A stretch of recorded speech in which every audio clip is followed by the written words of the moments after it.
First of all, I'd like to say, coming off that game, I'm very proud of our football team. I said, as you asked your players to leave everything on the field, I think they did that. I think they played with a tremendous amount of heart, soul, guts. I mean, it was a tremendously hard-fought, very competitive football game by two good teams. Clemson's a very good team. Thought we were a good team. I think we are a good team. They made one more play than we did, and made a couple of key plays. But our guys battled, made a lot of plays, a lot of progress in a lot of areas. Very proud offensively, moved the football extremely well tonight against the number 8 defense in the country.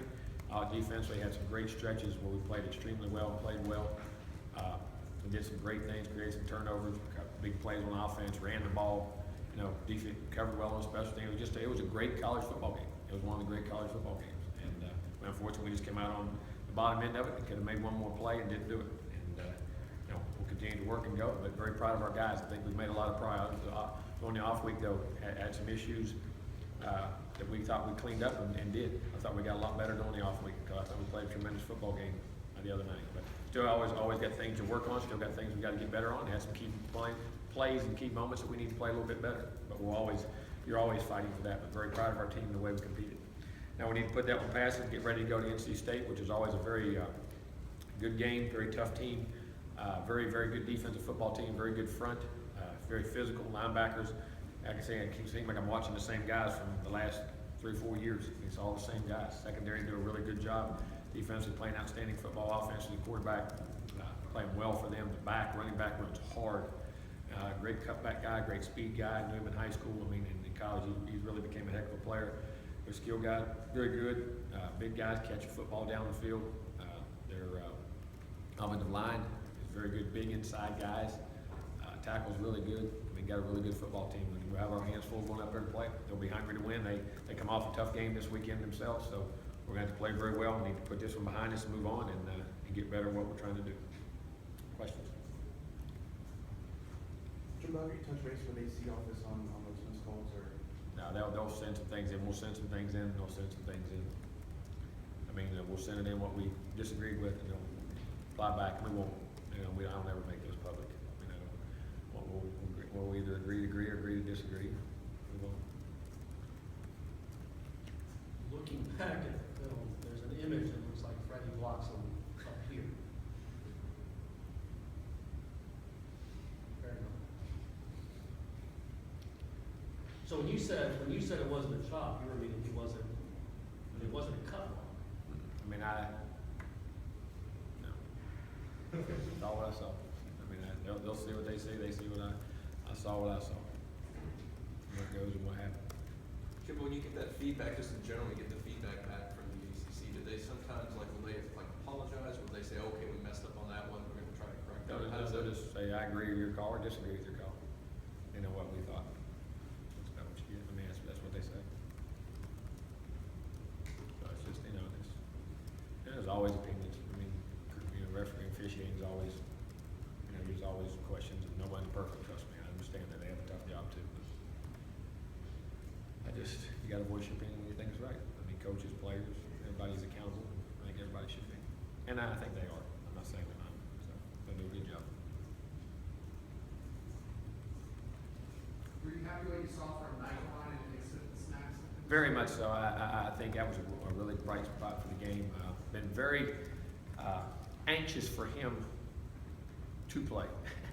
And what I mean by that, getting ready to play. And there's been times in practice for, even during camp, you remember during camp, there were some times I was really high on him, and all of a sudden, he just, like a young guy would just disappear, not do something, then just in the front for something. And it could be for a lot of reasons, but the guy is a very, very talented guy.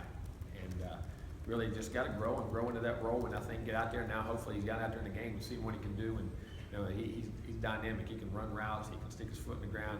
I'm anxious to get him loose on the punt return. They did a good job. Either their kicks, you couldn't return them, or they got pretty good hang time on him, so you could. But he's a very good punt returner too, and I just think he's got a great future here. We just keep working with him and developing him, and very proud of the way he played the game. He did some really nice things. Did you see anything from him in practice the past week or so? I have been the whole time. We've had talk with him, and I told him, we need you. We got some guys banged up, and he had the most consistent practice he's had over the break. I mean, day in, day out, day in, day. Because you say, well, put him in there and let him see. Well, sometimes when you get in games like we've been in, 1 or 2 plays change a game. And if one of those things happen, it costs you. I mean, it's hard to say that, And those young guys, that's the thing that's hardest for young guys to understand is the consistencies in which they have to play with. It's not that they can't or they don't or won't. It's just, you know, that grind of doing it right every time, you know what I'm saying? And very proud of the way he's developed. I love him. He's a great kid. He's very smart, a great personality, fun to be around, and I think has a chance to be a really, really good football player. The deep ball that he caught down the sideline, I mean, he was in traffic and kind of had to go up and find him. Is that just a And skill? turn. No, he's got those skills now. I mean, we back shouldered him on, they love back shouldering him. He caught one in 2 minute on Thursday that was stupid. I mean, the throw was stupid and he was stupid. I mean that in a good way. I don't mean the bad. The ability, you saw that, you know, he's so natural. The guy was a heck of a basketball player, man. I mean, big time basketball player. He's got that live body, that explosive body and really good ball skills, and, you know, has a chance to do some of that because he was like, we were on short of him. He just a lot of times turned the other way. He was turned over the other way. A lot of guys, you know, yeah, it's kind of like the one KB caught, remember, down in Florida on that little corner. Remember the little fade route he did? Those guys can do that, man, and still find that ball. That's hard to do, man. But they do it to him all the time. He does those kind of catches all the time in practice and stuff. Jimbo, so what happened in September that you don't think he was ready to? Just contribute like up and that? down practice-wise, you know what I mean? Just consistently, and then when school starts and that starts and different things. Not that he was. I don't mean it. Just lack of focus, lack of, you know what I mean? And sometimes those guys, they want in there, they don't want. They don't want taking that responsibility. It's a big step because they know, you know, when you go out there, and as I say it, everything they do will be scrutinized. Some guys have to just feel their way through it. You know what I'm saying? That's part of it. Part of the youth and goes with it. Jimmy, when you do bring a guy into your office and kind of have that sit down like you did with Mike Mark, they usually tend to respond well to that? Most do it, and try to tell them, explain. I got kind of, don't worry about it. Just go play. You know what I'm saying? I got supreme confidence in you. We need you to do things. And, you know, God, that's part of. That's one of the reasons I like college coaching, is being able to have those kind of conversations, those interactions, to watch these guys kind of, as young kids, take that step to being what they can be. You know what I'm saying? Even though they all come here like that and they do it, guys, they're still kids. I know you got, I mean, everybody doesn't see that with that helmet on. They're still, you see those, as I say, bright eyes, big eyes, not scared eyes really, but, you know, anxious eyes and things that, you know, and you watch them take those steps and take that responsibility and fall into those roles and all of a sudden become the people they can become. It's fun to watch, and that's one of the reasons I like it and doing. And that's, you know, having those talks and being able to get those guys to do those things. But sometimes they got to do them on their own timetable. You know that you can force folks to do things as much as you can. You know they can do it, and you give them little pieces of it. But you know, everybody has their own timetable when they accept things. And it's not bad. It has nothing to do with anything. Just their personality or DNA makeup. Did you follow up with him after the game? And Yeah, yes, without doubt. I've been very proud of him. I thought he played really well, and I've said it in the air. And again, I thought all of our guys played extremely hard and played well. There's a lot of big-time plays in that game and things going on. There's mistakes we got to clean up without a doubt.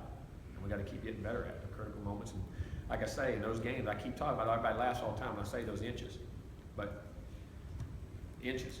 You have 2 or 3 inches in that game, it goes the other way. That's when those tight games and some of the games we've been in this year, that's the key. And we got to keep fighting for those inches. And I'm proud of the way our kids have.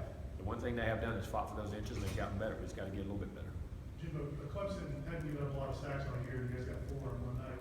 How well did the defensive front, the whole front play? Did a good job, and because they usually think that they get the ball out quick. See, there's not a lot of, but we were able to cover once we got down and got a little tighter coverage. Made them, some of those sacks came on coverage, not just up front. Our coverage guys did a much better job of holding the ball, making it get to a second or third progression. And sometimes with that, you know, you get that, it goes both ways. Sometimes, and rush can cause interceptions. You know what I mean? It goes both ways. But they did a nice job in that. And we rushed well. We got pushed the pocket. One thing we did well that we're doing better now because inside we're healthier. Not only getting upset, but we're collapsing the pocket. What I mean is sometimes you rush up the field, you don't get that push. Guys step up and then they create those lanes. You know what I mean? Our push inside is becoming just as good as the edges, and that's kind of, as I say, it's like a wall. You're in a room and the walls just kind of close in on you. It makes it tough. And then of course they can force some of those throws and interceptions because you're in confined areas and quarterbacks can't finish on throws, or they're like DeAndre had a couple times there. They had some guys open. Wish you could have seen, but the push, not bad. It's just human nature. Sometimes they get in your passing lanes. You know what I mean? And we did a great job of batting balls. You know what I mean? Reading rush, reading quarterbacks' eyes. I don't know how many balls we batted, but there was quite a few. And I know DeMarcus had 2 or 3 himself, if I'm not mistaken, didn't he? And I don't know what the exact numbers were, but those guys were stopping and batting balls. And that all affects the quarterback. I mean, that all gets in your psyche of what goes on. You know, that's part of it. They do a good job of that too, because they're big up front and do a real good job. I was just, as I'm saying, it was 2 very talented football teams that played extremely hard in that game, It was a heck of a football game. Jimbo, after the game, you said the offense is kind of got going, when you trade game makers, that happens sometimes, got rid of, but how much did losing Trey impact you guys?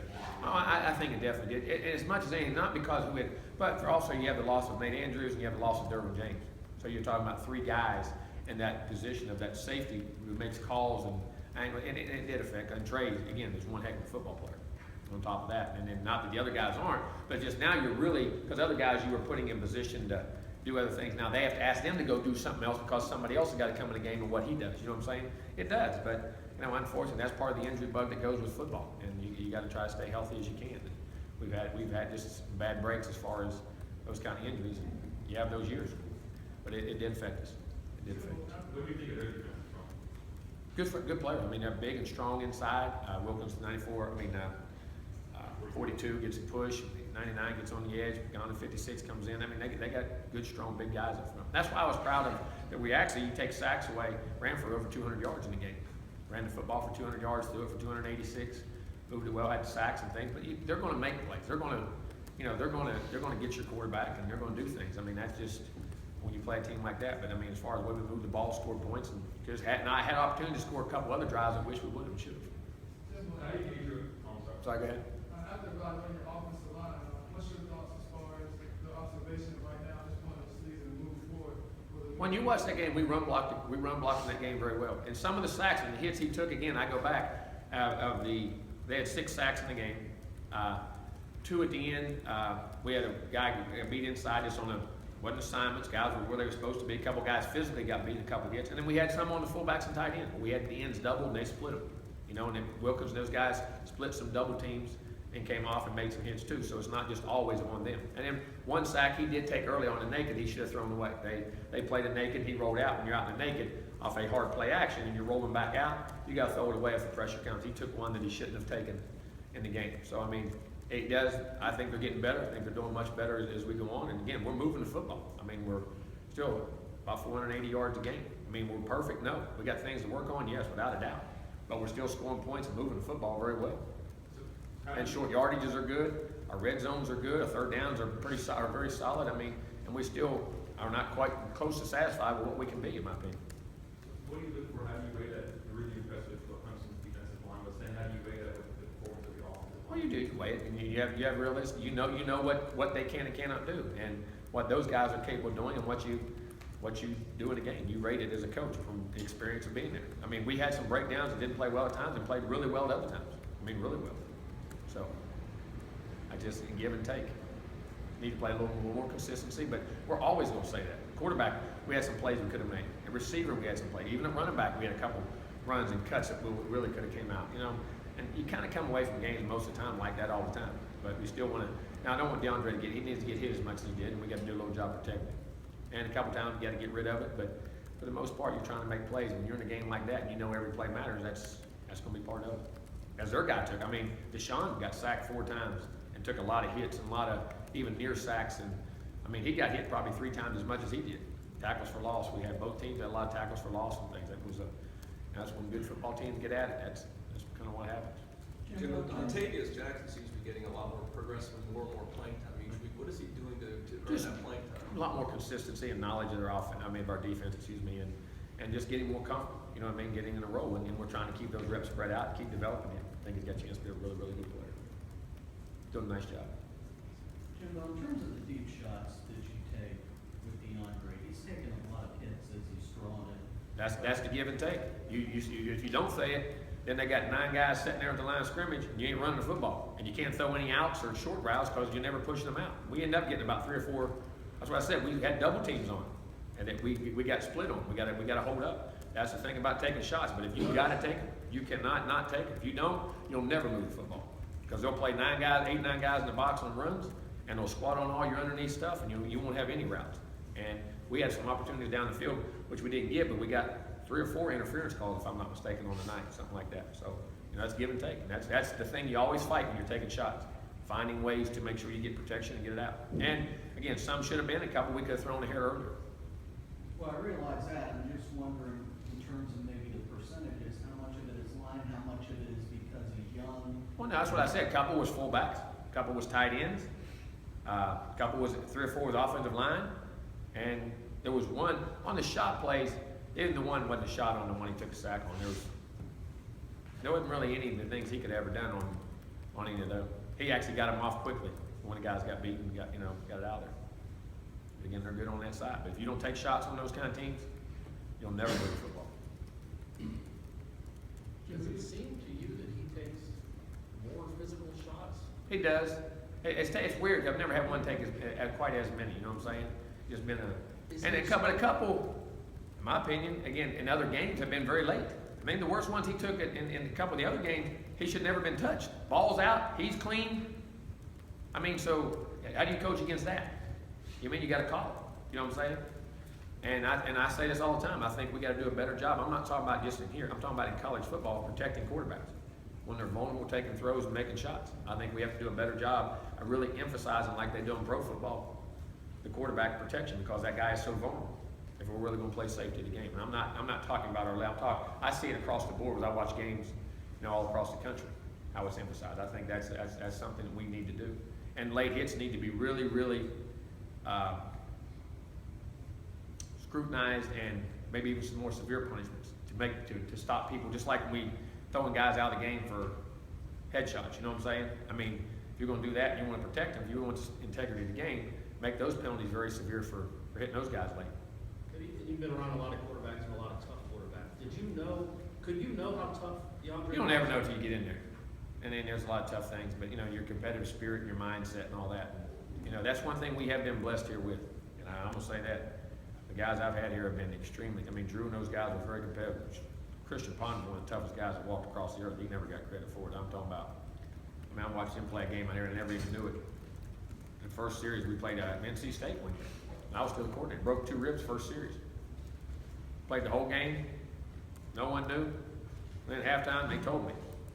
They come back, and I said, well, he's not done. They come here, he come back, and said, nope, they made him shoot him. Come out first play, gets blindside, we miss a block, gets blindside, and the ribs right in him, gets up, goes down the field, and that's the game we won 45-42. And at the end, shot, had a torn abs. EJ played the Notre Dame game with a broke leg. The whole second half of that game with a broke leg. Played banged and bruised. Jameis, ankles, knee. Those guys we've been very blessed to have tremendous competitors as our leaders. And then DeAndre is right up there with any of them as far as that goes. With any of them. Is DeAndre playing with an injury? Well, he's banged and bruised up. The shots. We knew his shoulder was hurt earlier. He knows his neck and all those things. So when he went out, it was fine. Sorry. Sometimes you hear analysts say, like, a quarterback, get too much, it kind of starts affecting things. Mentally, is that a concern with a younger guy? Like, no, it is, but you learn. Also, you learn to adapt, and you get quicker, and you get better. It's part of growing as a quarterback. Most quarterbacks, when they're young, do get hit a lot. That's because as you learn the game, that's part of it. And I heard a great stat today. One of them, Brady may be playing the best football of his life. And one of the reasons they're saying maybe they're getting, because in the last couple of years, he's been beat to death. It's still been, they were maligned in the offense. And this year, they're really protecting him, doing a good job. And they say, I haven't seen it, I've just seen numbers. He's playing at a tremendously high level. But you learn to hang in there and you learn to do it. And the competitors, they just move on. But everybody gets affected in the game. If you're getting continual pressure and pressure and pressure, when you can't function. But he hasn't done it. He's executed at a high level. Would you want to see ejections where they get something? I don't know if it's ejection or whatever. I just think severe penalty. Just for that, because I think as we go in this game, what I'm saying is into this game of football in the future. We're all going to be, it's for protection and things and and we're trying to protect the people that are vulnerable. You know what I'm saying? Whether it's receivers or people that are exposed and things. I think it's something we're going to have to look at, in my opinion. Especially as much as you throw the football today. So you go back in the old days, like they say, but you didn't throw the football all those years. You didn't have the number of throws and the body types and not as many people and the different things that are going on defensively, the blitzes and all the big bodies on defense like you are now. You know what I'm saying? The game's changing. I think it's something you got to look at. To the point with that one, we kind of expect this week in, week out. Do you think he gets the credit for he deserves for everything he puts in, during the week and to get ready? Oh, I think he does. I think people really appreciate him. It's like anything you do, take it for granted. Maybe not. We don't. I don't. I know how special he is, but I think people do and recognize that. You know what I mean? And again, I say this again. You go back and look at those runs. Those runs were blocked very cleanly too. We did a great job of blocking, getting guys, getting hats on hats, made some adjustments at halftime to create some different formations to create some runs on things they did, because they were a team that always stacked the box. They forced you. You're talking about taking shots against them. I'm not going back to that, but they're a team who put extra guys in the box on the run and played their safeties extremely low. Even the extra guy on the extra guy. I mean, they forced you to try to beat them over the top, and you had to take those shots and chances to do it. But he did. He's an extremely talented guy, but he's an extremely team guy that works at the game. He really does. I don't take him for granted. I know that. Maybe, I don't know. I guess that's a question for somebody else. I know how special he is. Does he still surprise you then at times on the field when he's? Yeah, I say that, yeah, because you keep saying, daggone, how many? You look at it and just go, again, huh? Again, huh? But I'm going to tell you the thing I don't think he does get credit for as much. You watch him run inside the tackles. You know, he's become a much more physical runner as he's gotten older, in my opinion. Learning to drop his pads. And I think when you're young, and has had many in high school when he was so dominant that, you know, you're used to making those runs on every play. I think he's learned when those runs are there, and then also when to take a 4-yard run and make it a 6-yard run or a 7-yard run. You know what I mean? And drop his pad level like he did on, there was one of the touchdown runs. I think it was the first one. He wound back and there was a safety there. Instead of trying to make him miss, dropped his pad level and ran through the safety. And, you know, I mean, I think as you go higher levels of ball, I think that's extremely important, because those fast, eventually, no matter how fast you are, those levels that you keep going up, people are just as fast, and eventually you get banged up, and you got to learn to go north-south and play physical. And I think he's doing that more and more in his career. Was that one was there? Matt, we get that question. Hey Jimbo, you guys have had some issues the last couple times to Raleigh. Any specific similarities or trends for that, or how type of place to play is NC State? They've had good teams, had good quarterback. Had Russell Wilson up there one time, and had the guy down Tampa Bay. Now who's the other? Glennon. I mean, they were very good players. But Brissett up there last time, he was in a dogfight. And Jacoby was about hot as a firecracker coming out of there. They had good skill guys. Guys, NC State has very good players. Always have. They have great skill guys, again, like they are this year. Good defensive line. I mean, they always have a good quarterback. They got another one this year. I mean, it's a great environment. They like playing us. I think that's kind of always been for some reason back in the 90s, back to the Winky days. I mean, that's always when they have set them up there. And, you know, in one of those games early in the year, just certain teams match up in conferences against them. They always do a good job, and they're coached very well and play well. Thank you. Mm-hmm. Jimbo, do you feel different about this team after a close loss to Clemson than you did after the close loss to North Carolina? Yes. Do you see the team growing? Yes, I think. Again, you say that, people say this team is growing, getting much better. I mean, the competitive spirit, the things they do, their toughness, their mindset. I mean, those kids. I mean, they did in that North Carolina, but they're leaving everything out there. I mean, they're playing the way you want to play. I mean, as far as the effort and snap, do we have to clean some little things up? Yes. But again, I say this is very proud of the way they're developing and where they're growing. Much more important. I walked off that field disappointed because I thought we could have won the football game, but not disappointed in them as people or their effort or their commitment to winning and the things they do. You know what I mean? And you know, we got to make a couple key plays and keep them moments or do some things. And we got to coach them better and you know, help them get to there. But I'm gonna tell you what, the want to and the ability are there. And I like this team, and I like it going forward. I really do. Were you worried maybe a little bit after that Carolina game though? Yeah, you were. You mean you worry as far as intangibles. You know what I'm saying, about getting what I call the process. You know what I'm saying? And I think our kids since then have really developed that mindset and have locked into it. I really do, because it's the foundation of what we've always done here. That's the one thing here we've always played with: great pride, great grit, great toughness, effort, things like that, and getting them to understand that. You know what I'm saying? And sometimes it takes us a little longer, but I've been very pleased with their responses and how they responded to everything that's going on. And with that in mind, how big is this Saturday win to build off? Oh, I think it is. I mean, that's why I say we can't look at this as a negative. I mean, even though we're not, we're all disappointed. We don't have, like you said, more victories at Florida State. I don't go like that. But I really want to see how they respond, and I think they will. I think we'll win and have a good week of practice and go compete. But again, I think this game will be very competitive, be a heck of a game up there. It always is. And I just want us to go play well. Going back to that, was that one of this past Clemson game? Was that one of his better games as far as turning a short game into a medium one? Who's that? Dalvin. One of his better games turning a short game into a medium. Because we watched it, seemed like there was a whole other. Yeah, I would say so as I look back over it. I mean, I think he did a really nice job. Some runs inside early that were pushing the pile, the guys were pushing, the line was pushing, he was pushing, a couple of inside, red zone runs, a couple short yardage runs. Yeah, I really do. Now you say that, I mean, there was 4, 5, 6 different times in that game that those were very indicative, along with of course the bounce outs and the great runs. We talked a lot about just the offense moving the ball well and the progress you've seen, but at the same time, this is a unit that's on pace to give up 44 sacks, which would be the most in your tenure here. How much of that is a worry, knowing that on one hand, like, yes, you're seeing progress. Oh, exactly right. You're not getting, there's areas that we got to get better at, and we got to protect the passer better. And again, we talk about offensive line, but it's, receivers on routes, breaking, getting in and out of cuts, passing game is all the way across. And you can also talk about line and this, but are you running in your routes to the right place, the right times, the right depths, the right speeds, the right tempos to get the reads out, to get the ball out? That all ties in. Everybody says, guys, back in the old days, fast receivers to get to where they got to get to, so the quarterback can make a decision, either get it out or get to the next guy. I mean, it's all part of it. But yeah, it is. I mean, we don't want him to get hit, and that's something we've always taken great pride in. Not had tons of here, but we got to do a better job. And it's not just linemen; it's receivers running routes, it's quarterback getting it out, backs picking up, tight ends picking up. The whole thing. It's a conglomerate all the way across. And we're throwing it for great yards and very effectively. Good yards per completion, good yards per average. Not throwing picks. Being efficient, but we're still, I think, we got to get the quarterback and not take so many hits. That'd be funny, but I mean, would you almost kind of like, in a sense, to maybe, I don't know, something like a machine where you have to have all these different parts moving well, but if that one cog is broken or something, it kind of really screws everything up. Is that an apt comparison? Yeah, exactly right. That's the way football is. That's why football is such a team game. It's not like baseball. It's not like basketball. And I don't mean that in any disrespect to them, where it's individual. Football is like a car. Like I always say when we run a car, you can put gas, oil, have the best engine. If a spark plug wire is loose, a car won't start sometimes, or it sputters.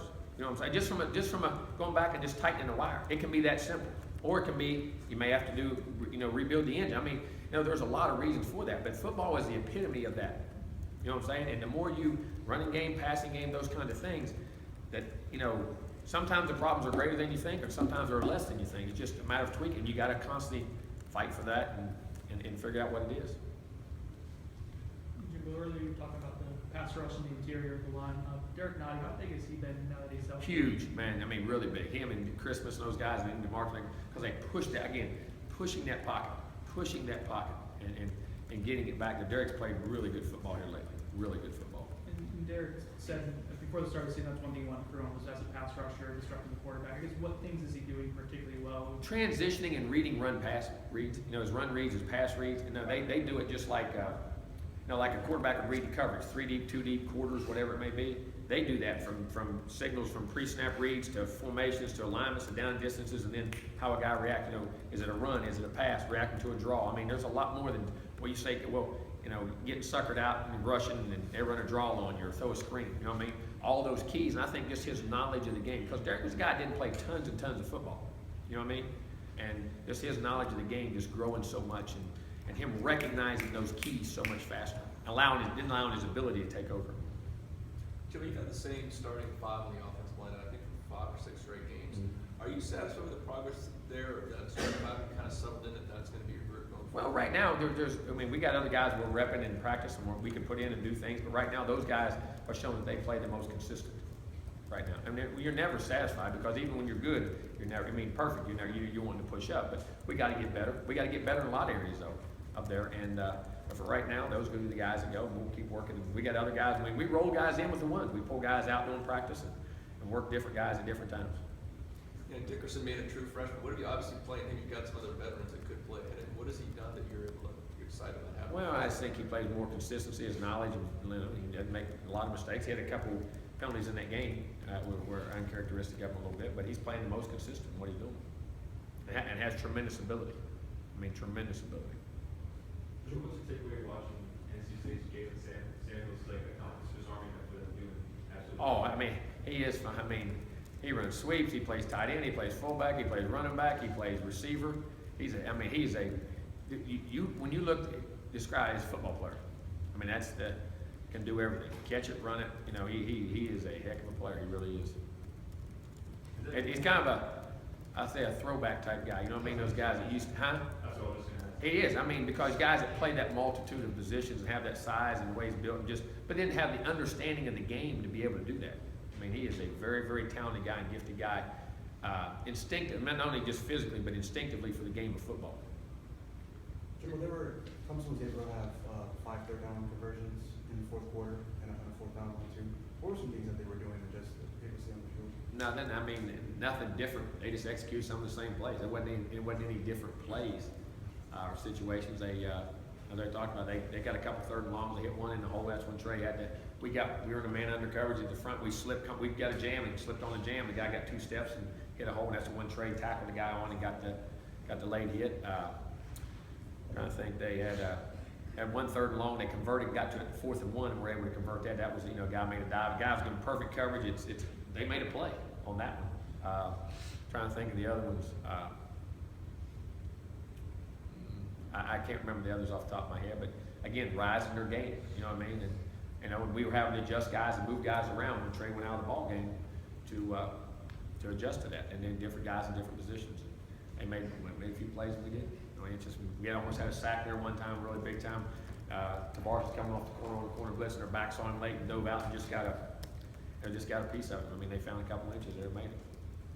On the pick that McFadden had, was he supposed to blitz, or was he just faking the blitz and then dropping? Sometimes we'll trap them, and see, you can blitz too. But if you read quick pass, you don't come. It's just like it's like a defensive lineman. Defensive linemen, they're rushing. All of a sudden, they realize they're not going to get there. Stop and get your hands up. If you're blitzing, you're in a lane, and they throw what they call hot routes. I mean, it's actually what happened the first third and long they had. He came, and we had to get the safety down. Should have made the tackle on Mike Williams. We were here late, and they caught it and got to 4th and 1 and made it.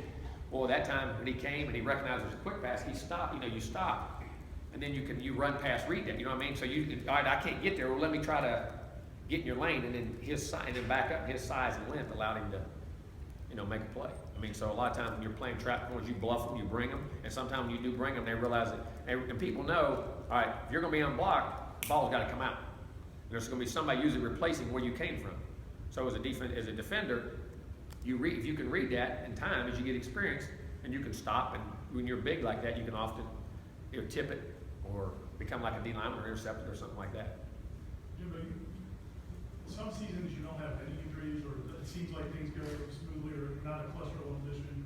Some years, like this one, seems like you've had some adversity. In seasons in the past, in your coaching career, do teams usually come through that stronger? They do. Throughout the next year? Well, what happens is you end up having to play a lot of other guys and develop team depth, develop team guys in situations, or count on guys and put more pressure on other guys to be leaders or be key components in game plans that might not have been there. And then all of a sudden, when those other guys come back, and then you have those guys.